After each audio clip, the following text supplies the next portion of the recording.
जैसे गांव घरों में जो रहते हैं जरूरतमंद लोग हैं, उन्हें राशन मिलना चाहिए। इसके लिए हमें हमेशा सतर्क रहना चाहिए, क्योंकि आज जिस प्रकार से यहां सरकार है, लुटेरी सरकार है। कई एक जिलों में तो जा करके ये पता चलता है महीनों से नहीं मिला लोगों को। साहेबगंज जिला हम गए थे और वहां के लोगों ने पहले आवेदन दिया था, यहां हमने सरकार को आवेदन दिया था। उसके बाद हम जब वहां गए थे तो डीसी वहां मिलने आए और हमने उनसे पूछा, ये जो प्रीमिटिव ट्राइब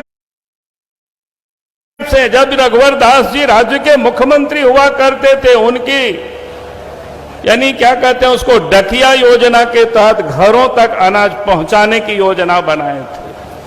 और उस समय घर घर तक प्रिमिटिव ट्राइब्स को, चाहे वो पहाड़िया हो, चाहे बीरहोर हो या आदिम जनजाति जो थे, उनको पहुंचाने की थी। लेकिन आपको सुन करके आश्चर्य होगा, यहां लोग आए होंगे उस पटना ब्लॉक के लोग, यानी पूरे नवंबर से लेकर के पिछले महीना तो गए थे, उस समय तक वहां लोगों को अनाज नहीं मिला। आप जरा सोचिए, डीसी साहब ने क्या बताया, वो कहते हैं कि वहां जो मार्केटिंग अफसर थे, उन्होंने बार बार प्रत्येक महीना अंगूठा दबा दिया, इसलिए शोक कर रहा है कि अनाज निकाला गया। और उनके ऊपर हम लोगों ने जुर्माना किया है 1,07,00,000 या 30 लाख या ऐसा कोई समथिंग, अभी याद नहीं आंकड़ा भी। मैंने इसलिए इस बात का यहां उल्लेख कर रहा हूं कि उसी प्रकार से पूरे राज्य में कहीं कहीं किसी महीना गायब हो जाता है। देश के प्रधानमंत्री जो राशन बेचते हैं कि दिसंबर तक अतिरिक्त 5 किलो अनाज मुफ्त में मिलेगा, बिना पैसे के मिलेगा, लेकिन वो भी राज्य सरकार उसको हेरा फेरी कर देते हैं। एक अनाज देते हैं तो एक अनाज बाजारों में बेच देते हैं। तो इसलिए मैं आप सभी जनप्रतिनिधि भाई और बहनों से मैं यही निवेदन कर रहा हूं, हम सब का ये दायित्व बनता है, कर्तव्य बनता है, कार्यकर्ता से भी यही निवेदन है कि भाई वो गरीबों के हिस्से का जो अनाज है वो गरीबों के घरों तक पहुंचे, इसको हमें सुनिश्चित करना है।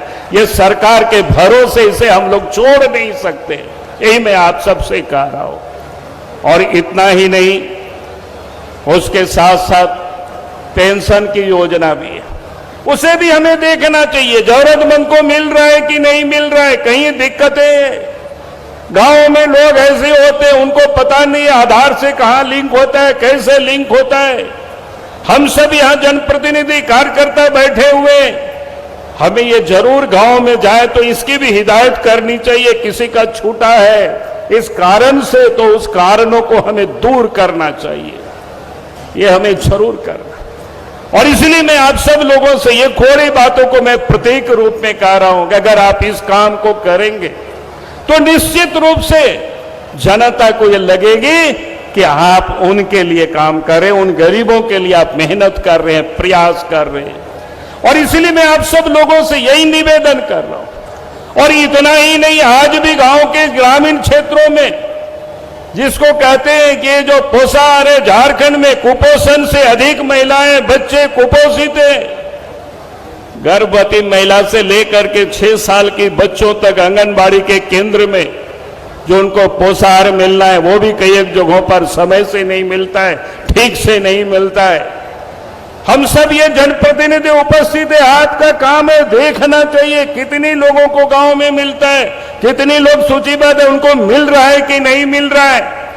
हमें इस काम को जरूर करना चाहिए, मुस्तैद होकर के करना चाहिए, तभी ये झारखंड में ये जो गरीबी है इसको हम सब लोग मिटा सकते हैं। क्योंकि आज जो इस प्रदेश में सरकार है, इनके भरोसे नहीं छोड़ सकते। आज इस राज्य में जो यूपीए गठबंधन की सरकार चल रही है, ये सरकार परिवार और पैसे के लिए लोगों ने सरकार बनाई और काम कर रहे हैं। ये परिवार से बाहर सोच नहीं सकते, पैसे के अतिरिक्त सोच नहीं सकते।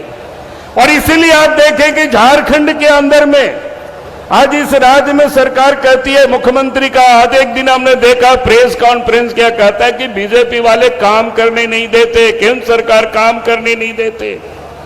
काम करने के लिए तो जनता ने उनको जनादेश दिया है और हम सब लोग बार बार कहते हैं काम करें, हम लोग सहयोग करेंगे, साथ देंगे। लेकिन काम करते नहीं है। कमाने में सरकार में बैठे हुए लोग लगे हुए हैं, और कमाने का तो आज प्रमाण सब दिख रहा है। पिछले दिनों आपने देखा उनके सचिव के घर ठिकानों पर करोड़ों रुपया मिला। आज उनके शागिर्द जो बिचौलिए थे, दलाल थे, वो सारे जेल में। वो लोग क्या क्या कारनामे किए, किसी से छुपा हुआ नहीं है। आज तो हेमंत सोरेन जी बताते नहीं है उनके साथ क्या संबंध है, कैसे संबंध है।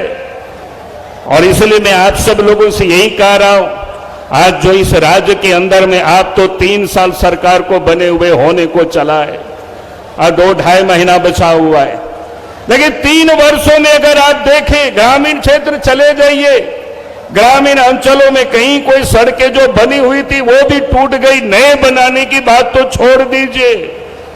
पूरे 3 साल में कहीं कोई काम नहीं हुआ, यानी कहीं कोई सड़कों की काम नहीं हुआ। थोड़ी अच्छी होती तो हम समझते सरकार कर रही है, लेकिन कहीं काम किया नहीं। और इतना ही नहीं, जो बिजली ग्रामीण क्षेत्रों में पहले मिलती थी अब उसको भी कम हो गई, लोगों को अब मिल नहीं रहा है। ग्रामीण अंचलों में लोग परेशान हैं। आखिर इसके लिए कौन जिम्मेदार है? आज जो इस प्रदेश में सरकार है उनको ये गांव के विकास की चिंता नहीं है, गरीबों की चिंता नहीं है। बातें वो आदिवासियों की करते हैं, लेकिन काम किसकी करते हैं? आदिवासी भी उनके घर में, दूसरे कोई आदिवासी यहां नहीं है झारखंड में। आज आप देख लीजिए, आज इस राज्य के अंदर में किस प्रकार से लूट मची हुई है। आज नदी की बालू भी कहीं कोई सुरक्षित नहीं है। 3 साल हो गए, विधानसभा में विधायक प्रत्येक बार उठाते हैं जब सदन चलता है, भाई आप बालू को कम से कम नीलामी करिए, जिला को दीजिए, नीलामी नहीं हो तो फ्री कर दीजिए। उस समय सदन में मंत्री बोलते हैं कि कोई नहीं पकड़ने वाला है, लेकिन पूरे 3 साल में देखें एक बार भी बालू घाट की कहीं कोई नीलामी नहीं हुई, बल्कि यहां के लोगों को उपलब्ध नहीं होता है और यहां से बालू झारखंड से बाहर चला जाता है। लोग परेशान हैं, लोग बेकार है, बेरोजगार है। और इसलिए मैं आप सब लोगों से भी कह रहा हूं कि मनरेगा के तहत आप सब जनप्रतिनिधि हैं, लोगों को रोजगार मिले, बाहर जाना नहीं पड़े, इसके लिए आपको प्रयास करना। क्योंकि आज नदी नाला की बालू समाप्त हो गई। आज इस प्रदेश के अंदर में जो पत्थर की खदानें हैं, पूरे 3 साल अब होने को चला है, कहीं कोई लीज नहीं दिया गया। अगर काम हुआ तो बिना लीज के इलीगल काम हुआ और पूरी तरह से पत्थर की खदानों को उठा करके, यानी उसको क्या कहते हैं, वो खनन किया गया इलीगल तरीके से।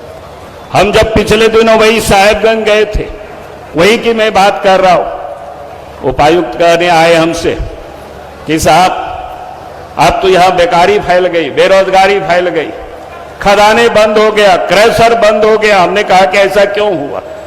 उन्होंने कहा कि एनजीटी ने बंद कर दिया। हमने कहा क्यों किया? क्या आप लोगों ने अपनी दलील वहां पेश नहीं किया? तो उन्होंने कहा कि नहीं, हमें तो नहीं करना था पोल्यूशन बोर्ड को। हमने कहा कि पोल्यूशन बोर्ड क्यों गया नहीं? तो कहा कि हमें पता नहीं है।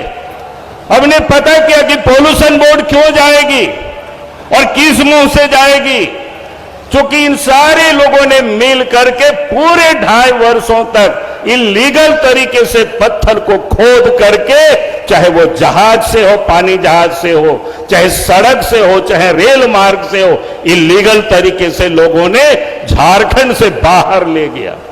ईडी वालों ने तो अपने चार्जशीट में दाखिल किया है, हजारों करोड़ रुपया को नुकसान हुआ, इतने पत्थर को ले गया है। ये हालत है इस राज्य की। कोयला की वही हालत है। अब जो कोयला क्षेत्र से लोग आते हैं उनको अच्छी तरह से पता है, चाहे वो संथाल परगना हो, चाहे पलामू हो, चतरा हो, चाहे वो धनबाद का इलाका हो, चाहे हजारीबाग रामगढ़ का इलाका हो, यानी चारों तरफ लूट ही लूट मची हुई है। और इस प्रदेश में जिनका काम था लुटेरों को पकड़ना, उनको सरकार ने स्टूल की तरह उपयोग करते हैं पुलिस विभाग को, और वो लोग भी उस लूट में सम्मिलित पाए जाते हैं। ये इस राज्य की हालत है। और इतना तो दूर की बात है, उससे अधिक और क्या हो रहा है।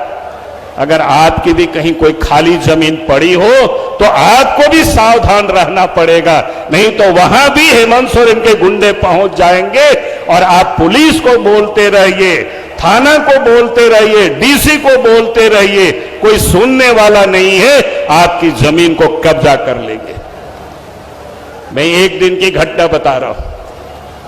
एक दिन एक जिला में जमीन पर लोगों ने घेरा डाल रहे थे, पूरी तरह से जेसीबी चल रहा था, पुलिस के प्रोटेक्शन में। लोगों ने हमें सूचना दी। हमने झारखंड के एक आला अधिकारी को हमने टेलीफोन किया। हमने कहा कि साहब ऐसे ऐसी हो रही है, थोड़ा बात करिए आप डीसी से। लोगों ने आवेदन भी दिया है। उन्होंने डीसी से बात किया, हमको उन्होंने रिंग बैक करके बताया, बोला कि सर हमारे हाथ में मामला नहीं है, ऊपर से ये सारे काम हो रहे हैं। बोला कि मामला तो गड़बड़ है, जिस दिन भी जांच होगी सारे ऑफिसर भी जेल जाएंगे और जो लोग गैर कानूनी ढंग से उसको हस्तगत करेंगे वो भी उनके हाथों से निकल जाएगी। और उन्होंने साफ क्या कहा, उन्होंने कहा कि भाई ऊपर मतलब आप समझे सर। हमने कहा कि थोड़ा और समझा दीजिए हमको। तो उन्होंने कहा कि कांके रोड उसमें सम्मिलित है। मैं इसलिए इस बात को बता रहा हूं यहां पर, जिस राज्य में इस प्रकार के लुटेरे अगर सत्ता के शीर्ष पर बैठे हो तो झारखंड वासियों को न्याय नहीं मिलेगा। और इसलिए मैं आप सभी कार्यकर्ता बंधुओं से कह रहा हूं कि अब समय आ गया है। हमें तब तक संघर्ष करना है जब तक इस सरकार को उस गद्दी से हम लोग उतार नहीं लेते हैं, उसको हटा नहीं लेते, तब तक हम सब लोग चैन से नहीं रहेंगे। यही संकल्प लेकर के यहां से जाना है। जब भी प्रदेश की ओर से, अध्यक्ष की ओर से हम सबको सूचना मिलेगी आंदोलन की, तो उस आंदोलन को भी हम सब लोग करेंगे, ताकि इस सरकार को हमें इस राज्य से विदा करनी है। सरकार को भी पता है, मुख्यमंत्री को भी पता है, इसलिए उनको काम करने में कोई रुचि नहीं है। अब रोज देखते होंगे, कभी सूचना के अधिकार के तहत इलेक्शन कमीशन से मिलते हैं, कभी गवर्नर के पास, कभी यह बताओ कि मेरा मृत्यु कब लिखा हुआ है। आप बताओ कि कितनी हड़बड़ी है, सोचिए। उनको पता है कि इनकी मौत तय है, क्योंकि इन्होंने गलत किया है, किसी दिन भी जाएगी, प्रक्रिया है, चलते रहता है प्रक्रिया में। तो आज जिस राज्य के मुखिया जो पैसे के लिए राजनीति करते हो, पैसे के लिए सत्ता में बैठे हो, उनसे हम विकास की उम्मीद नहीं कर सकते हैं। और उनको हटाइए बगैर इस राज्य का विकास नहीं हो सकता है। और उसको हटाने के लिए आगे हमें संघर्ष करना, उसके लिए हम सबको अब तैयारी करनी है। इन्हीं शब्दों के साथ मैं अपनी बातों को समाप्त करता हूं। बहुत बहुत धन्यवाद। जय हिंद, जय झारखंड, जोहार। बहुत बहुत धन्यवाद आदरणीय बाबूलाल मरांडी जी। मित्रों, व्यवस्था में लगे सभी लोगों से मेरा आग्रह है, कृपया सबको अपने स्थान पर बैठाना का कष्ट करें। बहुत लोग पीछे में इधर उधर घूम रहे हैं। हमारे बीच महाराष्ट्र के लोकप्रिय नेता, केंद्र में पंचायती राज मंत्री और आज इस कार्यक्रम के मुख्य अतिथि आदरणीय कपिल मुरेश्वर पाटिल जी हम लोग के बीच उपस्थित हैं।